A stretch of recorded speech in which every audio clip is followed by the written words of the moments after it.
প্রিয় ভাইয়েরা, আপনাদের সেই মিরিঞ্জা ভ্যালি ট্যুরের রুমা বাজার থেকে কেনা পাহাড়ি মরিচের বর্তমান আপডেট। শ্বশুরবাড়িতে লাগাইছিলাম, দেখাইছিলাম না? তো গতবার মাস দেড়েক আগে এসে গাছগুলোকে করে দিয়ে গেছিলাম, মানে পাতা ঝুইরা।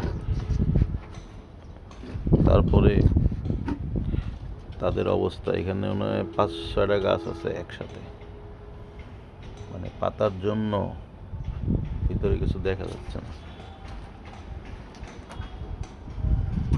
আপনারা যারা সুযোগ আছে মরিচ গাছ পছন্দ করেন, এই গাছ আমার কাছ থেকে বীজ অথবা চারাও নিতে পারেন। চারা করতেছি ঢাকায়। এবার একটু নাড়ে দেখাই যে এর মধ্যে ওই যে এর ফলন ভিতরে, বাইরে থেকে কিচ্ছু দেখা যাচ্ছে না মরিচের, কিন্তু দেখেন ভিতরে ভরা ভরা মরিচ আছে এবং আরো হইতেছে। যেমন পাতার অভাব নাই, তেমন মরিচেরও অভাব নেই। মানে একেবারে এই জায়গাটা প্যাকড।